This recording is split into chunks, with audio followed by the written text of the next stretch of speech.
It's time to take off your clothes, enjoy clothes-free living, and join us for Naked, Nudist, and Naturists. Welcome to Naked, Nudists, and Naturists, the show that celebrates clothes-free living for all. I'm your host, Frank Stone. And I'm your correspondent, Lisa Monroe, and I'll be reporting on all things within the naturist community. So it's time to get naked and join us. And enjoy clothes-free living on Naked, Nudists, and Naturists.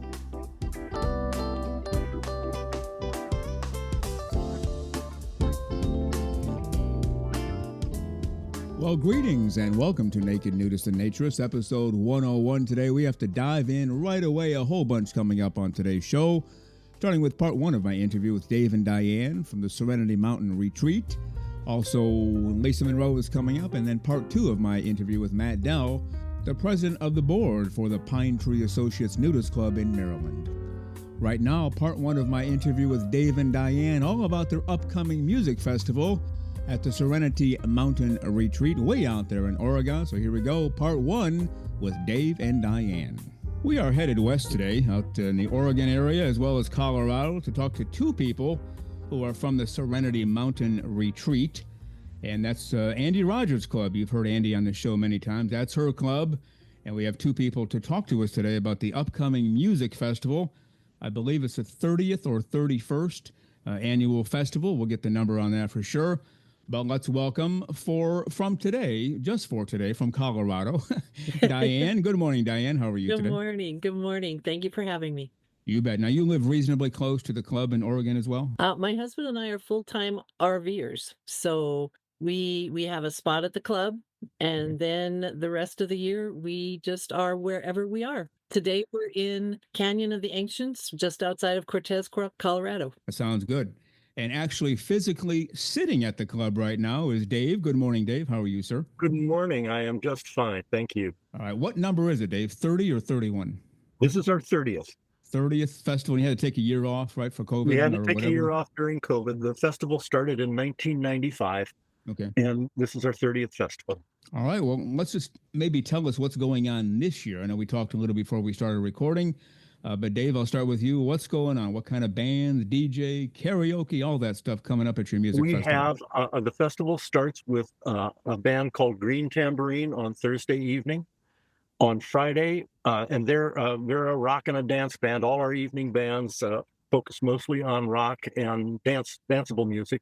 On Friday, we start with a folk group called Mojo Holler, followed by a salsa band by the name of Cubaneo PDX, and they will begin their set with some salsa lessons. And the evening band is 24/7, and they have been performing here for several years. They're old hats. On Saturday, we have a DJ, and then the Chris Baum Project. And then Saturday evening, we are very excited to host Jennifer Batten in Full Steam. Jennifer plays with Michael Jackson, Jeff Beck, travels all over the world.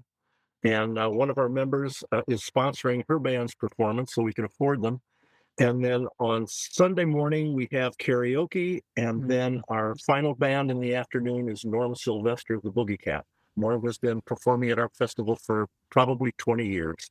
Very popular, excellent at involving the audience. But we also have other things going on. Two of our clubs host a reception, and a big reception, and then we have a mixology contest where last year 4 clubs each fixed a mixed drink and a panel of judges. Everybody sampled everybody's drinks, so it was free drinks for everybody again.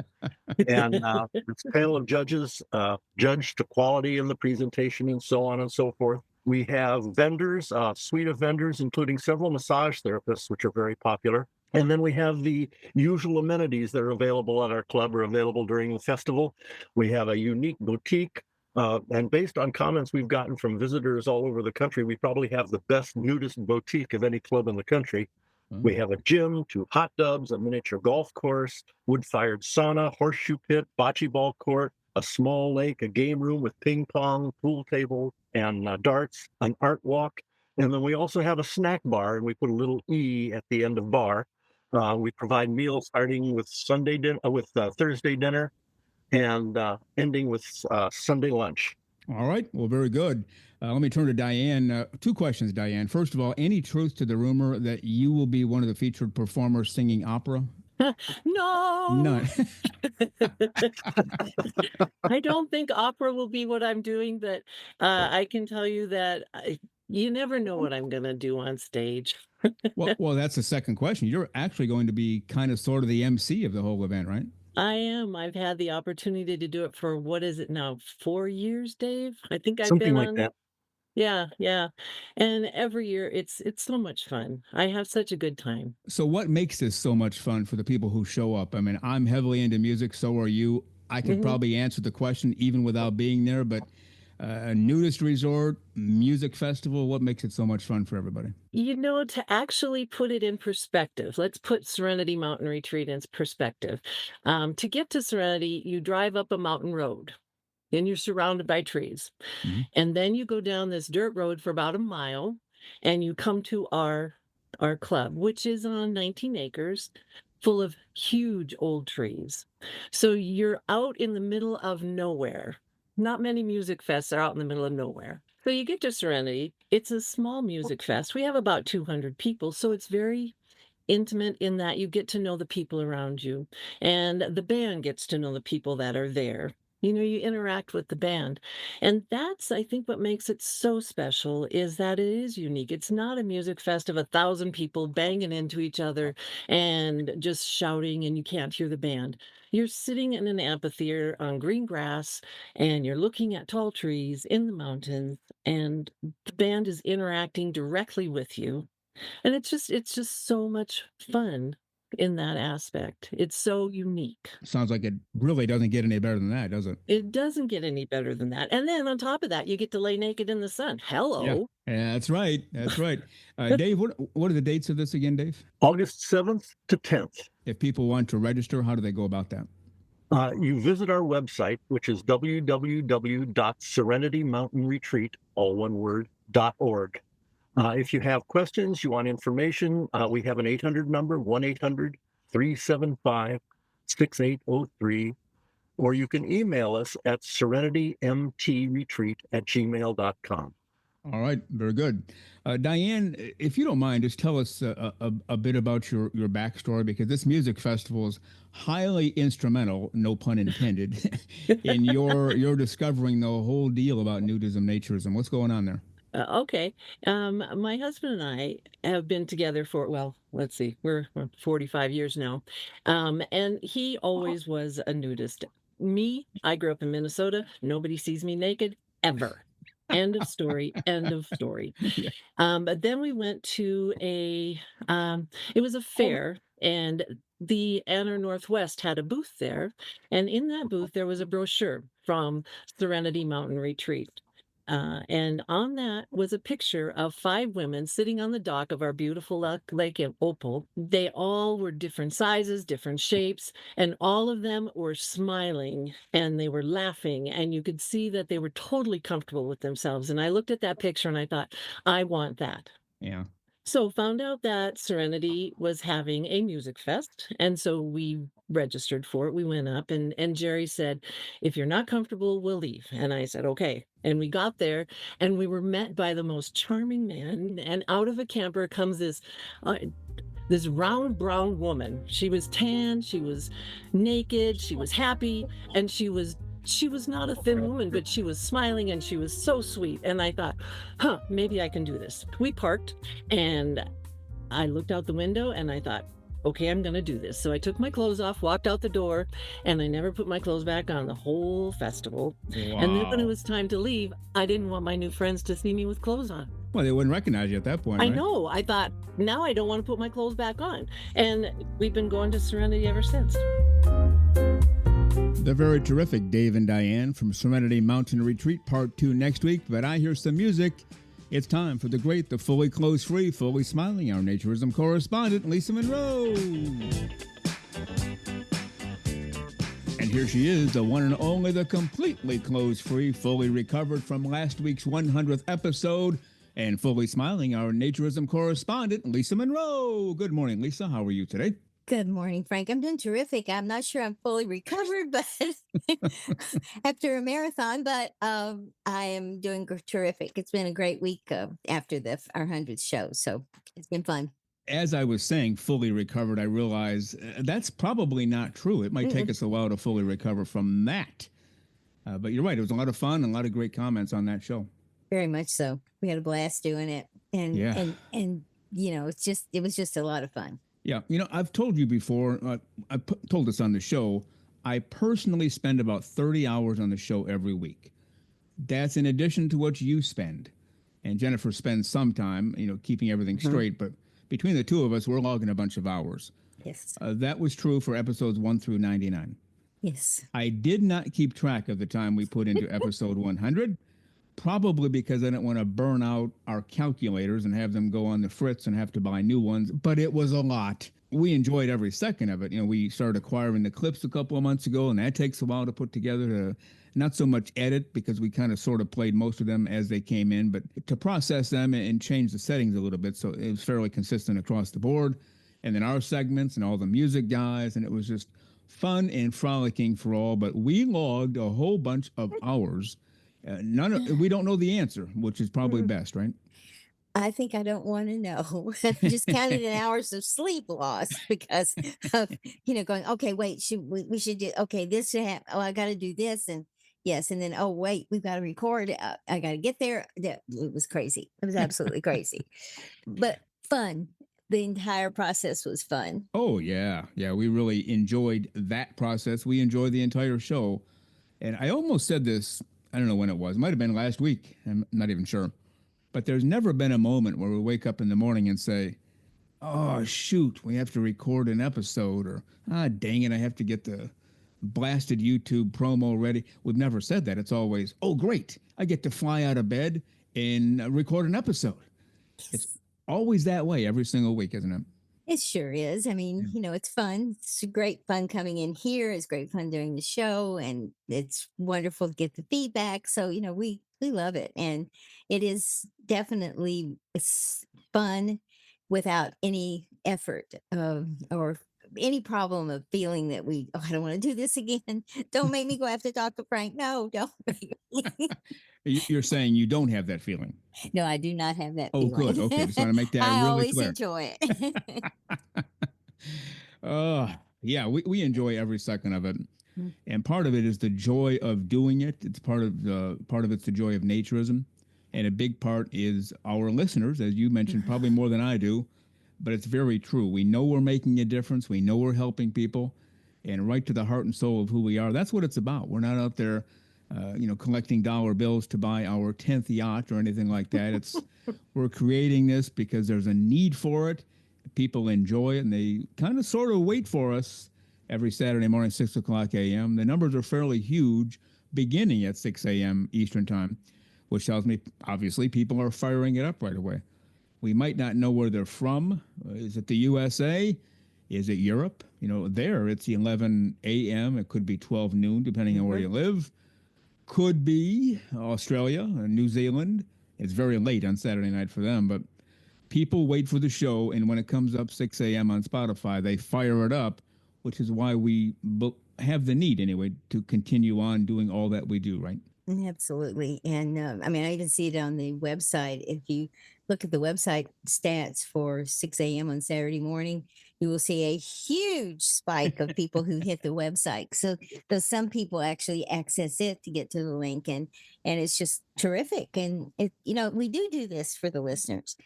I mean, we have other things we could do, but we do it for two reasons. One, that we love it. We love naturism. It's something that's important to us. But the feedback we get from our listeners, I think, spurs us on to do even more, because, just one person saying, wow, you made me help me see what this is about, and made me go forward. And that's what it's about. Yeah. And it's not as though we just, put 30 hours or so into the show and then we're done for the week. We have a whole lot of other things we do in life in terms of content creating. For me, it's broadcasting. For you, it's more writing than anything else. We have our own personal lives to lead. We occasionally have to have a meal and go shopping. Yeah, occasionally it's nice to go out for dinner. Yeah. Absolutely. Yeah. So it's not as though we're just doing the one show and, okay, we're done for the week now. Yep. We already had full plates. We added this to it, and no regrets. Glad we're here. But we should remind people we do have a Patreon page. That is what keeps us going, meets the expenses. We'll never make back what we gave up to do the show, not a complaint. But if we can cover the expenses, life is good, and so far that's going on. And Lisa Monroe, we have two Patreon peeps today, PPPs, paying Patreon peeps. Who are our two Patreon peeps today? Our new PPPs are Bradley and James, and we welcome them to the group and hope they enjoy being part of it. Yes, thank you, Bradley. Thank you, James. I'm glad you're part of the crowd here, and we appreciate you very much. Lisa Monroe, what about merchandise? How are we doing there? Well, we introduced a new line for the 100th show, and that was shirts and other items, cups, coffee cups, everything that promote our clothes free living for all the right reasons logo. And it's surprisingly doing quite well. Maybe not surprisingly, but it's definitely surprised me how quick it took off. So Yeah. we had someone almost order everything, which is nice. I like that. Apparently they love that slogan. So, but it is something that's very, it's very non plus when you walk out into the world, because it says nothing about naturism. It says nothing about nudism or anything. It's a very almost kind of generic type of statement to be made. So it's something probably easier to wear out in public in different places. So we'll see. But anyway, it's doing great. Yeah, it's like anything else in life. It's always best if it begins organically. And if you try to shove an idea down someone's throat, it comes off as fake. Well, the whole idea of clothes for living for all the right reasons, that began organically. And it began because, I've mentioned this before, people were arguing on social media, naturist, nudist, which one are you? Well, you're a fool if you're that one. You should be this one. And like, what's going on here? Don't want to get caught up in that ever, because then we lose focus of what it's all about. So how about clothes-free living? I thought, well, that could be mistaken too.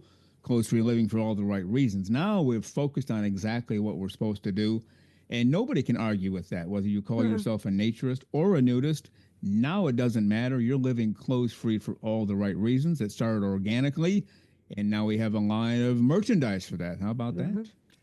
Yeah, I think it's important to get that message out, because it is a very solid, very non-angering for people. They're going to walk up and see you say have nudist on your chest. They're going to see this line. They're going to read it and they're going to go, "What?" Yeah. And they may even ask you about it. So Yeah. so get prepared to explain people when you wear the t-shirts and the hats and carry the coffee mug and the tote bag and You got everything it. else. Now, tell people again before we get to some other items here. Now, how can they find all of the merchandise? The merchandise can be found on our website, which is nakednudistandnaturist.com, and click on in shop, and all the goodies are there. All right. And Lisa Monroe, you're basically sitting at your desk 24, well, I was going to say 24/7, 25/8, waiting for the orders to come in. So whenever they come in, they know they get you right away. Or is that maybe not quite accurate? Well, it's accurate in a way that I'm waiting all 24 Yeah. hours. But Yeah. the fact is, someone once asked me, where do you write? What's your setup for writing? And I said, Yeah. have laptop, will travel. I don't like desk. I hate to sit at desk. So Oh. my laptop goes with me wherever. I might be on the couch. I might be on the floor. I might be Oh. outside. So I'm prepared to hit process on all those orders the second they come in. Wow, I didn't realize that about the non-desk feature about you. I'm wired the exact opposite. I must be at a desk or a table or some kind of a counter with a chair. Otherwise, it just doesn't work for me. Not sure why we have the difference. It's probably just maybe the way you grew up and were raised, maybe the way I grew up. Who knows, right? I don't know, but I remember when I had an office and a nice desk and everything, I would scoot the chair back a little bit, pull out a drawer, stick my feet on the drawer, and pull the laptop, the keyboard onto my lap, and that's how I worked. I Okay. just sitting upright, and I can't do that. Yeah, well, It's too we do formal. we do what we have to do, and not to get off the beaten track. So maybe we'll just move on. But yeah, oftentimes in the corporate environment, I have a desk, big, powerful desk. Ooh, did I look tough behind that desk? Yeah. But when somebody came in to talk, I'd come around the desk and we go over to a table, kind of like we're sitting at right now, just a small round table. Let's talk like two humans, not some big, powerful guy and some little, because that's phony and I don't like it. But when I work alone, I have to be at a table, at a desk, at a counter, something that supports whatever I'm doing with a chair. But We'll save that for later. As long as we have our clothes off while we're working, who really cares how we do it, right? Exactly. And that's the beauty of being here. All right. Well, we have a gentleman out there. He's been on the show a few times before. Dan Hawkins writes under the pen name D.H. Jonathan. He's also the president of the Southwest region for the American Association for Nude Recreation. And he sent us a note on Twitter. Yes, I still call it Twitter. And Lisa Monroe, if you don't mind, can you read Dan's message to us? I'll be glad to. Dan said, I was listening to episode 98 when I heard you say that there aren't enough naturist fiction authors. Then Lisa said something like she wished there were more naturist characters in regular mainstream fiction books. That's exactly what I tried to do in my last novel, The Tattoo Collector, a James Patterson style psychological thriller with a serial killer, an FBI agent, and a naturist couple. And you know what? I've read that book, and he's right. It is. Yeah, very much so. And I wrote back to Dan. I didn't want him to misunderstand what I said when I said there aren't enough naturist fiction authors. I said, when I said that there are not enough naturism authors, I would also say that if we had a zillion such authors, as I am a lover of naturism content in all formats. So that's what I meant there. It's just I want more content. I want more on top of that and piled more on top of that. Just give it to us. So however you create content. Some people draw, they write, they do broadcasting, they take photographs. The more, the merrier, and the more, the better to spread the word, which was really the gist behind my comment. And I know what you meant too, as far as let's get a big star out there, like a James Patterson. Is he the one? I think I mentioned him, right? Yes. Yeah. If he just introduced a whole naturism thing, I think it would suddenly catch on to a much larger degree, obviously, than it is now, right? Yeah, absolutely. And you know, when I said that I wish there were more naturist characters in regular mainstream, I think of Dan as a naturist author. And so I was thinking of the types of James Pattersons and so forth, because we expect that Dan is always going to put a naturist in his books, regardless of what the genre or whatever he is doing. And so it's it's important. And I think, if somebody out there who writes just regular books, whether they're romance or naturism, I mean, not naturism, but mysteries or whatever, just have a character that happens to be naturist and just make it mainstream. And Dan's helping do that by what he's doing as well. Yeah. We appreciate that note and support from Dan Hawkins, the president of the Southwest region for the American Association for Nude Recreation. And yes, we have his link in the show notes. If you want to check out all of his books, you can do that. Well, in the remaining time, let's go over what in the world happened last week on episode 100. The emails and direct messages have been flying off the shelves here. Anything in particular that stood out to you? I think just the sheer joy that some people had and, listening to us for quite a while.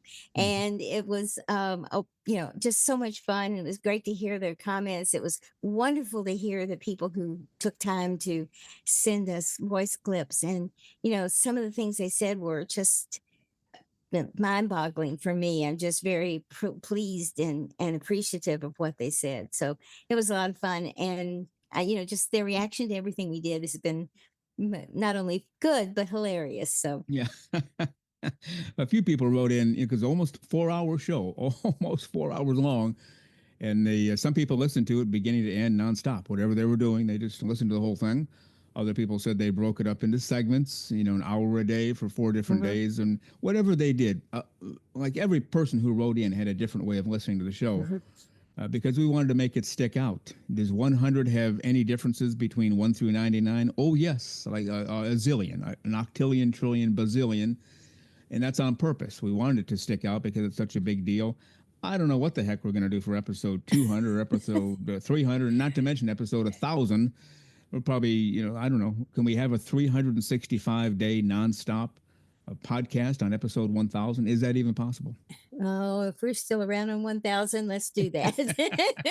Shout it to the rooftops, and we probably will be. But no, it was just a lot of fun, and the reaction to our friends who came in and did their singing acts was just terrific. I mean, I think that everyone knew that they were all kind of doing a parody of characters and of music, and it was just a lot of fun, and it was really kind of them to come in and do that. Yeah, obviously Elvis and Sammy are big names. Yes. Bob and Hank are. I don't want to say anything because they're both substantially larger than I am. I don't want to tick them off. No, I wouldn't. Couple of unusual dudes, but they did a good job. People enjoyed that. Yes. But that Andre guy, I was thinking, when I walk into a store, people look at my body and they think I'm Arnold Schwarzenegger. In fact, a lot of people say, Arnold, you're shopping at Publix. No, ladies, I'm Frank. Please, I want to get some fruit and vegetables now. And other people will think I look exactly like Brad Pitt or Robert Redford. Robert. No, ladies, again, I'm Frank. But if I had Andre's singing voice, can you imagine the attention I could draw at a Publix? Or any grocery? Yeah. You draw quite a bit of attention at Publix. I'm not sure what kind. Maybe I'll just go in next time and sing that song, Some Enchanted Evening. You will see me naked. It won't be as good as he did, but maybe I'll get some attention. You never know. Might be the wrong kind of attention, but it's worth a shot. Well, it's attention. It's kind of like that meme from that has Johnny Depp in it, as a character from this pirate show. He says, someone tells him how horrible he is and just terrible person. He said, "But you have heard of me, right?" Yeah. So I love that. So good, bad, or indifferent, whatever the comments are, you have heard of me, right? Yeah, that's right. Yeah, you can't really complain about somebody unless you know who they are and what they've done. And so, not that anybody complained. We got no complaints on the show at all, and None. Love doing it. And now we're back to I said semi-normal because I don't know if we'll ever get back to normal again, but we're trying. We're trying to be back in the game, right? Yes, very much so. It's kind of hard to get back to the routine that we've always had because there was so much concentrated effort over the last 3 or 4 weeks. So, but it's fun, and we're back to normal and back to doing what we hope everybody enjoys us doing. You got it. And with that, Lisa Monroe, let's head for the hills. I'm going to get off to part 2 of my interview with MATT DELL from the Pine Tree Associates Nudist Club in Maryland. You'll be here at the end of the show? I certainly will. All right. We'll have a great close-free half hour or so. We'll see you in just a little bit. Okay.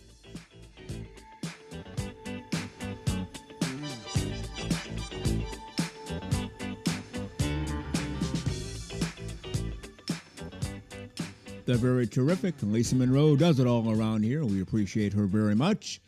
And we will speak with her again before the show is over. How about that? Well, as a reminder, we are the official podcast for the American Association for Nude Recreation. Are you a member? If so, that is absolutely phenomenal.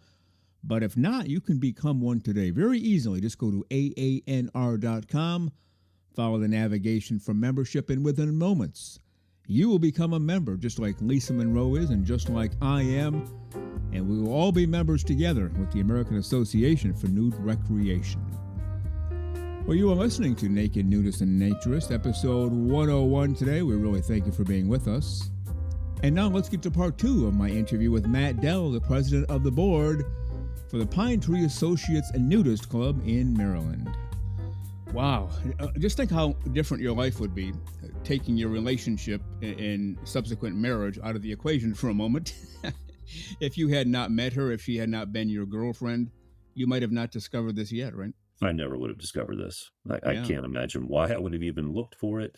But I can't imagine my life without it at this point. I no matter what happens, I'm going to be a full-time nudist for the rest of my life. Yeah. Once you're there, you're there. And I told this on the show before, I was allowed to be nude all of the time from birth on, but I'd never been to an actual club until I was in my 30s. We just lived too far away to make it work. And even my first time in the 30s as a lifetime nudist, I thought, I don't know about this. A little apprehensive here. We'll see how it goes. Well, it went beautifully, swimmingly perfect, as you have learned many times, seeing other people go through it. It's just a matter of going there and doing it, and all of a sudden, everything comes together, right? Yeah, right, exactly. Yeah. We're talking to MATT DELL this morning. He's the president of the board, Pine Tree Associates Nudist Club in Annapolis, Maryland. And Matt, before we go on, how did all this presidential thing come to be? They just you decided to run for office? Is this a precursor to becoming president of the United States someday? I'm just kidding. But it's part of what you wanted to do, right? Be a part of the board, be a part of the decision-making crowd, and now you lead it up. And how did all that come together? Being a co-op and being run by a 9-person board of directors, I just wanted to get involved to make sure that the club, which has been here this is our 91st year, officially as a club, but longer than that, as a resort and a facility for people to get naked. I wanted to make sure that for the next 90 plus years, we're still going to be around, whether it's fiscally or to make sure that everything's handled that way, or just to make sure that the community stays the way it is. A lot of other resorts have switched to more of a swinging atmosphere, which is totally fine. But we wanted to keep Pine Tree more of that family type atmosphere and keep it a nature and nudist resort where people can come and feel free to enjoy themselves. So just volunteered to get on the board, and you are elected by the members. You serve a 3-year term, and we have, like I said, 9 members, and every year 3 people are elected. You can be reelected, so not necessarily 3 new people every year. But we do that. We don't elect all 9 people per year so that there's some continuity in the board. Right. Being that we're a fiscal board, we want to make sure that things are handled properly and legally and fiscally, that we're taken care of. So 3 people were elected per year, and then within those 9 people, they elect the positions. So president, first, second vice president, treasurer, secretary, and then we have 3 at-large members. Now, I'm not sure how you run the board or how the board is run per the bylaws, but let's say there's an issue and you have to vote on it. Is it strictly majority rules on the board? If you get a 5-4 vote, that's the way it goes, or does the president have a little more authority? I'm guessing not, but I thought I'd ask the question. No, it's a strictly majority rules. Yeah, that's what I thought. Yeah, that's typically how boards operate and run, which makes sense because you don't want one person with a whole lot of power and just kind of shoves things down people's throats, whether they want it or not, right? Right. Yeah. I've been in that situation many times before, and that's why I'm laughing a little bit off camera or off mic. When you told the story, I'd see something. It's like, well, why don't we do this? Why don't they do that? This should be happening. I can't believe this is going on. And somebody would say to me, well, Frank, why don't you just lead the dang thing? And it hit me. Yeah, I probably should. And so I Yep. did in different situations, volunteer situations, as well as professional. And the first time it really hit, I was in college and I was studying music with a major symphony orchestra. And I wasn't happy with how things were being run for my particular section, which was percussion. And I would shoot my mouth off occasionally, like, what are they doing this for? If they did it this way, it would be so much better. And I guess I shot my mouth off enough. The guy from the symphony came to me and said, okay, stop talking about it. I'm going to put you in charge and let's see what you do. I thought, oh, shoot, I didn't really want to do that. I was just trying to get things improved. And he said, nope, you're the guy now. Starting this minute, you're the guy. And that was my first time of doing that. And ever since then, it's been, yeah, if you're going to complain or think things should be different, maybe you are the person to lead it up. So I'm glad it hit you. And now you're part of the decision making process and you can keep guiding it along. So it's a 3-year term for you right now. Are you in year 1, 2, or 3? I'm in year 3. However, it is my second term, basically. The first year that I served, one of our board members had to leave. Her father was sick and she had to go, and she had 1 year left on her term. So I was an alternate at that election. So when she left, I took her position, and so I served as an at-large board member for 1 year. After that year, which would have been the 3rd year of her term, I had to go back through the election process and was elected as a board member. And that's when I was then elected to be the president. So this is my 2nd year serving as president and 3rd year on the board. Okay. Is there a term limit or can you go on as long as you're elected? You can go on as long as you're elected. We don't have Okay. any term limits, and we have one person who's served, I believe, 9 or 12 years at this point, and then some people serve 3 years and maybe they leave for a few years and then they come back, and just depends on their life situation and where they are. I've always liked having people on boards or involved in leadership who have been around the block a few times, like the one you said, 9, 12 years or whatever. Because if I come along and say, we ought to do this, that, and the other thing, they can say, we tried that 10 years ago and it didn't work. And here's why. Oh, well, good. Thanks for telling me. I won't get out there and make a fool out of myself. So, they call it institutional knowledge. A good thing you have that going on, right? Yes. Yeah, Yeah. for sure. We actually had something come up this weekend, which is perfect for institutional knowledge. Some members would like to be able to rent their places through, like an Airbnb or Verbo type situation. And I guess it's been tried in the past and brought to the membership and been shot down. But we are running out of space. We consistently are sold out throughout the season, and we need more rental opportunities. So it's coming up again that people members want to rent their spaces, and so that's one of those issues that has been shot down in the past, but it's coming back up. And it's good to have those people who went through that process and who, thought it was a good idea at the time, but, now we might be able to, get past some of those objections and make it work. Yeah, yeah, exactly. That's what institutional knowledge has always been a big deal to me. Anyway, as soon as I take over a particular situation as the head guy, I'd always look for that one person. Sometimes there were two or three, but there was always one who had been around forever, and everybody knew him or her, and they had been a big part of the community, the decision making process, unofficially, but they knew how to get things done. So I'd always try to find who that person was. You can usually identify him within moments, maybe the first day on the job. It's like, okay, there's my go-to guy. I remember this one guy at this one place. Something had occurred in the workplace. A long story as to what, and he had done something. And I called him and I said, you're making me look bad. And he got upset. He goes, "What do you mean I'm making you look bad?" I said, "You did this, and if anybody else did this, I'd have to do something about it." I said, "Is there any way you could not do that again? Because if I have to go after you, it's not going to be good for either one of us. We're here to make this a winning corporation." And he actually appreciated that. I mean, he was off base with what he had done, but he had done it long before I got there. It's just, I really can't be doing that. So having him there with the institutional knowledge and in an unofficial leadership capacity, getting him to knock off what he had done sent the message to everybody else. Ooh, I guess we better not do that. Helps a lot, doesn't it, to have those? I don't want to call them elder statesmen because you don't have to be old to have institutional knowledge, right?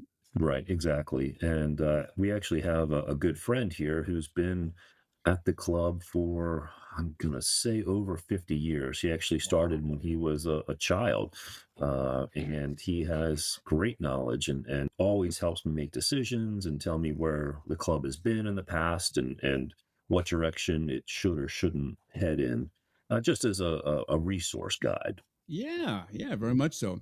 And I should tell you the reason we got in touch with you to begin with.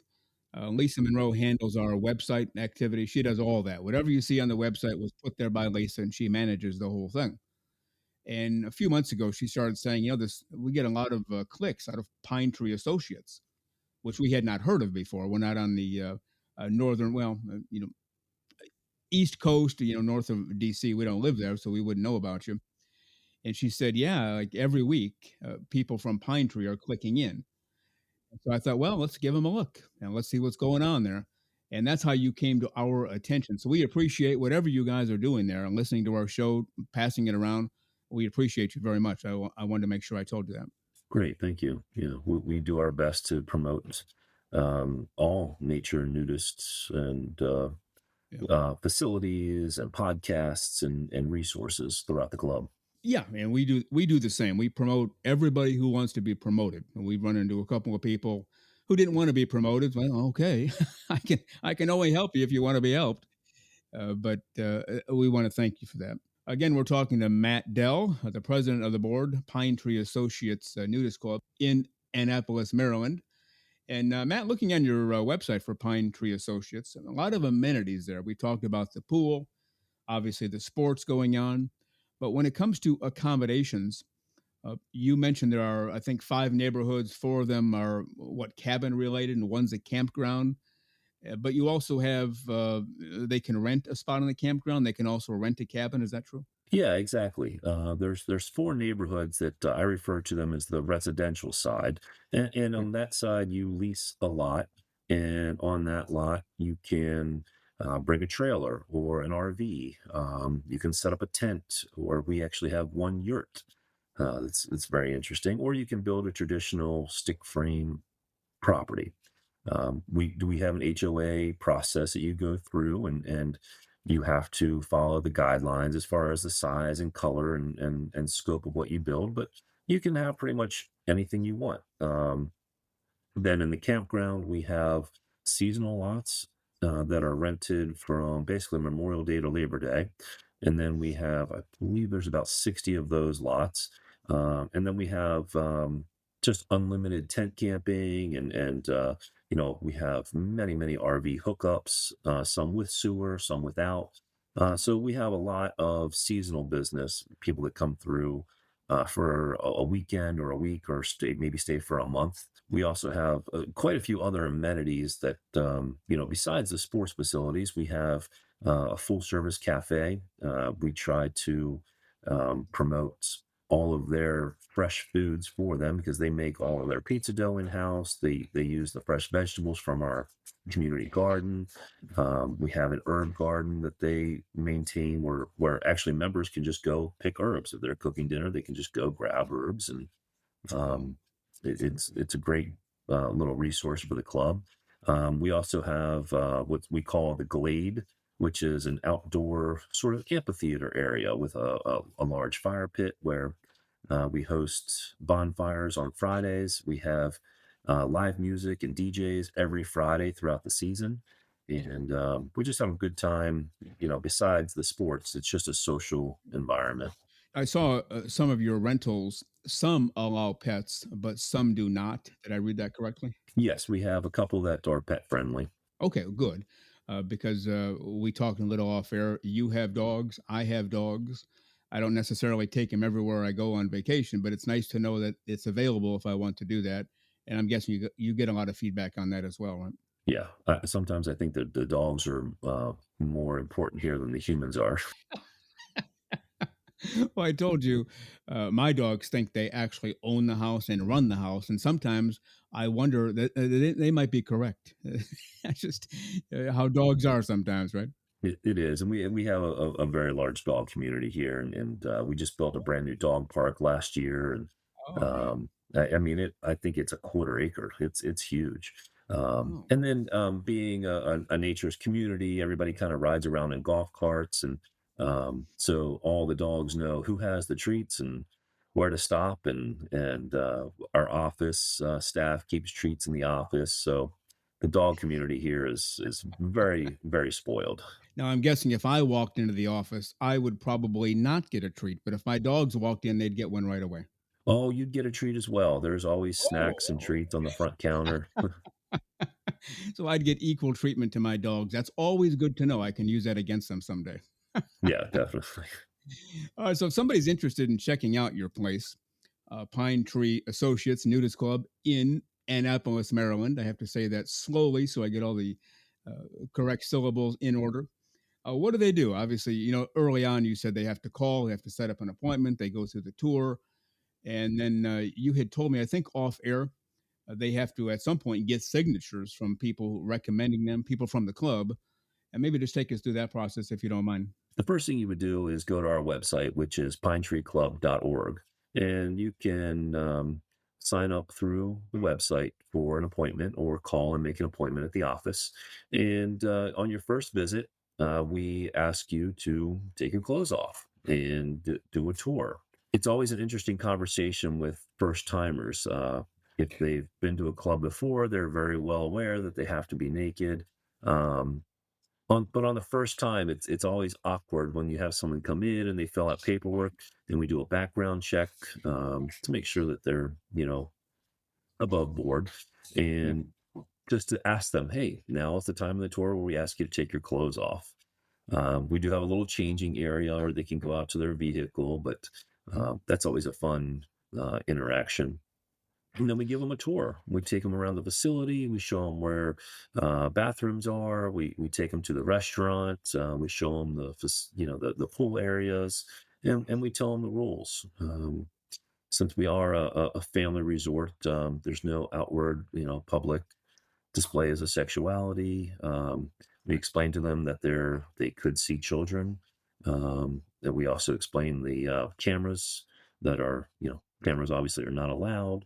and just go over the rules and what we expect from them during their first visit, which usually takes about an hour, and then we set them free to enjoy the day or to lounge in the sun or play pickleball or whatever they'd like. Yeah, I guess that moment when you say, "Okay, nice to meet you," now your clothes have to come off. That's an instant way of finding out if they're legitimate or not. If they say, "Oh no, I want to keep my clothes on the whole time," maybe they're not really a naturist. They might be looking for something else. Is that why you guys do that, or is there something else behind it? Well, since we're not a clothing optional facility, we are Okay, a nudist, gotcha. club. We want to make sure that on their first visit that they go ahead and get naked. It's part of our environment here, and we have certain areas where you can have clothes on, but we also have areas where it's mandatory. Any of our public spaces or any sporting activity, it's mandatory nudity. So we want to make sure that the people that are coming in to visit that they're comfortable with it on their first visit. Um, and it really, once you have your clothes off, people are just so much more open. That, like we've Yeah. discussed in the past, it really helps them settle down and enjoy the environment. Now, when they show up for this tour, obviously they have clothes on. Whoever meets and greets them and takes them on the tour, is that person clothes free from the very beginning as well? Yes, Okay. yes. And our office staff, we don't mandate that they have to be nude in the office, but most are. And that is a debate that I keep hearing a lot from club to club. Clothing optional or fully nude. You're going to show up here, your clothes have to be off. To me, that's the way to go because it does. If you go the other way, it opens that door for somebody who really doesn't want to get their clothes off. They just want to see a bunch of naked people. Do you agree with that? I mean, is that part of the reasoning behind the policy, or is it something else? Well, I think obviously there's part of that you have the creepers or someone who's just fascinated by wanting to see somebody naked, but I don't think we get that very often. Good. Um, that's a pretty rare occurrence. We also don't allow single males to join without them being sponsored by a membership couple, and only if we have an opening. We keep a gender balance here, 50-50. So if we do have a single male, and we do, we have several single males within our membership, and that could be for many reasons. They could be sponsored by another member, or they could be through a divorce or a death that they end up being a single male or single female. So we do have single people in our membership, but it's couples based. We have straight couples, gay couples, lesbian couples. It doesn't matter your relationship type, but it is a couples based membership. So I think that also helps, weed out the individuals who are just looking to get a thrill or looking to take advantage of the situation. That's one of the other hot topics out there from club to club is the whole single male thing. So, as a rule, I mean, you said you allow them in, but there's a limit. Did I understand that correctly? Right. There is a limit. We keep a 50-50 gender balance. Okay. So let's just say there's an opening for a single male. We do have a wait list, and you can get on that wait list, but you have to be sponsored by a membership couple. Uh, and we would not allow just a single male to come visit and do the tour. Okay. And then I'm guessing because of that, allowing single males, you also allow single females. We do, and we do not have a wait list right now for single females. So, and our gender balance, I believe we're at we're pretty close to 50-50. We never allow it to go 5% one way or the other. This is one of those debates that could go on forever with nobody really having a clear victory because I understand all sides of it. If you get 5,000 single males and 10 couples, well, that's just a different kind of situation as opposed to, as you said, gender balanced. But then people will say, well, why are you discriminating against the single males? Well, you're really not. You're just trying to keep your club balanced, right? Right, exactly. We're trying to keep it more the family atmosphere and keep it a balance. And that might be the most important aspect of it all. It is a family atmosphere, and you want to keep it that way. Uh, Right. Do you find that's the case with most clubs, where they mostly cater to adults and kids can come if they want? Or in some cases, I know some clubs don't allow kids at all, but you've gone with the whole family aspect. Does that seem to be a better model overall, do you think? I think so. Our first experience was also at a family, type resort, and I was taken aback. I didn't realize there was going to be naked children running around.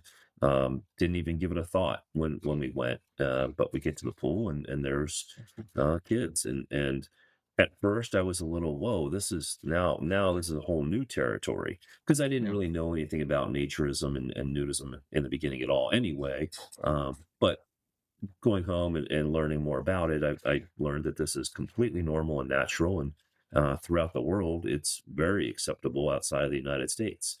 Um, but we wanted to keep it on the family side, because some of the resorts we go to throughout the world are more on the, I guess, for profit side. So their goal is to just get as many people through the door as they can, which means a whole lot of single males, which means a whole lot of people staring or making comments, or, not necessarily, it's a sexualized situation at that point. And we try to avoid that altogether. Oh yeah, yeah, I agree with you there. Now you just mentioned some clubs are profit making. They exist to make a profit. People run these clubs to make money. Nothing wrong with that. With your co-op, what are the financial goals? To break even with a little set aside for emergencies, or how does that work with a co-op? Exactly. Yeah, we're a nonprofit. Our goal is not to make a profit necessarily, but we want to keep obviously enough money to continue and to grow and to build and to keep our infrastructure, safe and in good working order. So we still have, fiscal responsibilities, but we're not out here to make a profit per se. Right. In some ways, I worked a lot with governmental agencies. You're not generating a profit, you're not making money, but you're taking care of the money that you have to make sure it's spent properly and you have enough left over for a new roof, for example, as we mentioned at the beginning of the show, right? Exactly. Yeah. Yeah. Before we let you go, we've been talking to Matt Dell, the president of the board, Pine Tree Associates, Naturist Nudist Club in Annapolis, Maryland. And Matt, I understand you have a bunch of summer activities coming up, some music events. Tell us all about that. We do. And you can find a whole list of activities on our website. It's pinetreeclub.org. We have an activities calendar there that you do not have to be a member to access. So you can check out all the events. But we host everything from live music events to pub crawls and grub crawls throughout the resort. We also have many sports nights and just game nights and movie nights. We do an outdoor movie screening. We have an 11-foot projection screen that we bring down and set up with almost cinematic type sound to go with it. People drive their golf carts up or sit around a big bonfire and can watch a movie. For example, last year on Friday the 13th, we screened Friday the 13th, which is a lot of fun. Um, the pub crawls are always a huge turnout. We also do an ice luge party, which we host at our house. We have two 300-pound blocks of ice that we carve, and um, the cost of entry is to bring a bottle, and you can try out everybody's different types of alcohol, and that's always a big fun event. We set up outdoor fire pits and have cornhole set up, and it's just a fun night. Um, but there's always, every weekend, there's some sort of activity on the calendar throughout the entire season. Well, one that got my attention, I've never heard of this before. It looks like it's set for Sunday, July 6th. Golf cart blind race, also known as the Wreck Fest 2025. So, what, you blindfold the drivers of golf carts and they just go for broke and hope they survive? Oh my gosh, what a fun event. That just gets the most laughs. So basically you have a driver and a navigator, and we set up one golf cart so it's fair, so everybody drives the same golf cart, and you get in and the driver is blindfolded, and we have a course set up throughout the campground, um, with cones and certain areas, and you drive well, the driver drives and the navigator navigates, and it's a timed event, and you can go as fast or as slow as you want, as long as you make it around the course. And um, it is so much fun. It is so much fun. People forget their left and their right almost immediately as soon as you blindfold them. Uh, It's or where the brake pedal and the gas pedal is. It's comical. Now, do they do this before the drinking begins, or is that part of the activity as well? We do it in the morning, so your hangover is still there, and That's right. The other thing I wanted to bring up on your website, pinetreeclub.org, you have a blog there. And one of the entries, I believe from July of 24, you talked about us, a Naked Nudist and Naturist podcast. So we appreciate that. But that's you have some great articles there. We encourage people to check them out. Anything in particular you look for to put there? Just naked news in general throughout the country or the world? Yeah, naked news in general. Yeah, Yeah. that's the best. Yeah, it's very well done. And I don't know if you do that or if somebody else keeps that up, but hats off to them because that's not easy to keep a blog going. And we hats off to them for doing it, but also a thank you for including us as well. Sure. We've been talking to MATT DELL, the president of the board, Pine Tree Associates, a nudist club in Annapolis, Maryland. And Matt, if people want to get a hold of you or find your club, tell us again how to reach out. The best way is to check out our website. It's pinetreeclub.org. Or contact us over the phone. It's 410-841-6033. And anybody in the office can answer your questions. You can also reach out to me personally. My email address is president@pinetreeclub.org. And feel free to reach out with any questions. And if it's your first time being a nudist, we welcome you. And we will get you a robe so you can stay warm if you're one of those chilly types. But we welcome you, and we would love to have you come visit and check out the club and check out our facilities and enjoy some fresh homemade food from our cafe, or enjoy your first naked concert. It's always a good time. Yeah, sounds great. Let's do this again down the road, Matt. It sounds like you have a very vibrant, happy community there at Pine Tree Associates. And my only regret is I do not live there, so I can't be a part of your community. Maybe one of these days, who knows, we'll leave Florida and head up there. But great to meet you today. Keep on doing the great work. MATT DELL from Pine Tree Associates. And Matt, go out there and have a great close-free day. We'll talk again soon. Thank you, Frank. It's great to meet you as well. You too. Thank you. The terrific MATT DELL, the president of the board for the Pine Tree Associates Nudist Club in Maryland. And we thank MATT DELL for all of his time on episodes 99 and 101. And on the next two shows, which will be episodes 102 and 103, we will speak with Alice DeWitt, the president of the New Zealand Naturist Federation. And before we bid you farewell for the week, let's bring back Lisa Monroe. Lisa Monroe, welcome back. I'm glad to be back. That was an excellent interview. And I don't know about you, but I'm ready to go visit them because it sounds like such an amazing resort. I mean, just anything and everything you want to do is there. And I've seen pictures of the place and it's gorgeous. So everybody in that area, or whether you live in California, go see these people because this pine tree looks amazing. I don't think there's any question that sports are a really big deal at a lot of clubs, but especially that club. You got that impression too? I did. And not only from hearing him, but also from the pictures they show, because there's just facilities galore there for anything and everything that they do. And it's just a beautiful place. Yeah. Well done. We appreciate Matt, and we appreciate everybody. And next week we'll talk to the lady, the president of the New Zealand Naturist Federation. We'll have her on 102 and 103, and we're just rocking and rolling. And with that, Lisa Monroe, go out there and have a great close-free week. We'll see you next time. You too, Frank. Have a wonderful time, and everybody have a great week.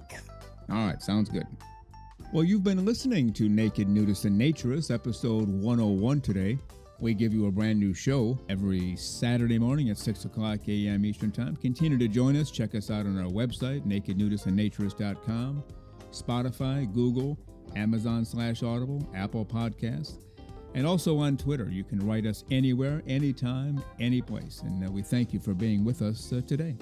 Plan to join us for every single one of our shows here and have your clothes off when you're listening. We have our clothes off when we're broadcasting, enjoying the naturist life. We celebrate clothes-free living for all. Remember to enjoy being naked and join us again for Naked Nudists and Naturists. We drop a brand new show every Saturday morning, so come back and join us. Have your clothes off when you do for Naked Nudists and Naturists. Have a great clothes-free day.